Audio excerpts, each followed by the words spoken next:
हमने भी छूट दी, जो जो केंद्र सरकार ने कहा भाई ये कर सकते हो, ये कर सकते हो, ये कर सकते हो, उसके हिसाब से हमने दी। आज मुझे थोड़ा सा दुख हुआ,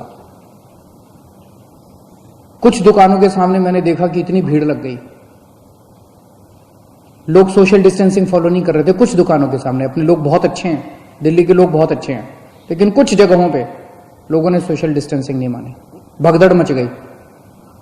इससे किसका नुकसान हो रहा है? आपका ही नुकसान हो रहा है, आप ही बीमार पड़ोगे।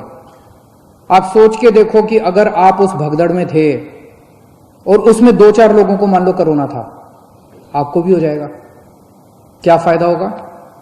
आपकी जिंदगी खतरे में, आपके परिवार के लोगों को हो जाएगा उसके बाद। तो क्यों इस तरह का रिस्क मोल लेते हो? क्यों इस तरह की गतिविधि करते हो? जहां जहां आज लोगों ने इस तरह की हरकत की, सही नहीं किया। कसम खा लो कि कल से हम इस तरह की हरकत नहीं करेंगे, कल से हम इस तरह की भगदड़ नहीं करेंगे, कल से हम सोशल डिस्टेंसिंग पूरी फॉलो, कल से क्यों, अभी से हम सोशल डिस्टेंसिंग पूरी फॉलो करेंगे, कहीं भगदड़ नहीं करेंगे। ये कोई मैं अपने लिए तो थोड़ी कह रहा हूं, मैं अपने आपके लिए कह रहा हूं, आपकी सेहत के लिए कह रहा हूं, आपकी जिंदगी के लिए कह रहा हूं, आपके परिवार की खुशी के लिए कह रहा हूं, अपने दिल्ली के लोगों के सेहत के लिए कह रहा हूं। और ये कोई बहुत बड़ी बात थोड़ी है, और कोई दुकान बंद नहीं हो रही, कोई ऐसा थोड़ी है कि बस 1 घंटे के अंदर कोई दुकान खुल रही है। दुकानें तो खुली हुई हैं, कल भी खुलेगी, परसों भी खुलेगी, तो इस तरह से भगदड़ करने की क्या जरूरत है? लेकिन अगर कहीं पे अब हमें पता चला कि सोशल डिस्टेंसिंग फॉलो नहीं हो रही, कहीं पे ठीक चीजें नहीं चल रही, तो फिर हमें उस एरिया को सील करना पड़ेगा। फिर जो हमने रियायतें दी हैं वो रियायतें हमें वापस लेनी पड़ेगी। मेरे पास कोई चारा नहीं बचेगा।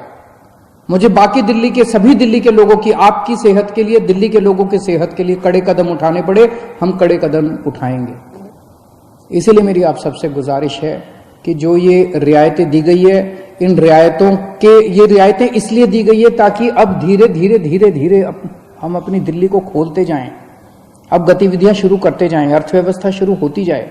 अगर हम जिम्मेदार नागरिक बन के काम नहीं करेंगे तो फिर से और कड़ाई करनी पड़ेगी। और कब तक हम लॉकडाउन में रहेंगे? जिंदगी भर तो लॉकडाउन में नहीं रह सकते ना, 1.5 महीना तो हो गया लॉकडाउन में रहते रहते। अब तो अपने को खोलना चाहिए, तो अब तो जिम्मेदारी के साथ काम करना चाहिए। और जिम्मेदारी केवल इसलिए ताकि हम लोग सुरक्षित रहें, हमारा परिवार सुरक्षित रहे।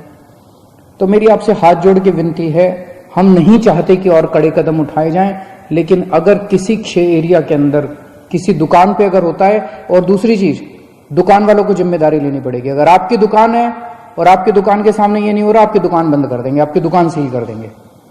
और अगर किसी क्षेत्र के अंदर कोई फॉलो नहीं हो रहा तो उस एरिया को सील कर देंगे। फिर हमें करना पड़ेगा, आपके लिए करना पड़ेगा। मुझे अपने दिल्ली के लोगों पे गर्व है, मुझे अपने दिल्ली के लोगों पे भरोसा है, विश्वास है कि हम बड़े बड़े काम करके दिखा सकते हैं। हमने बड़े बड़े काम करके दिखाए हैं। जब पूरी दुनिया डेंगू से जूझ रही थी, हमने डेंगू को हरा के दिखाया था।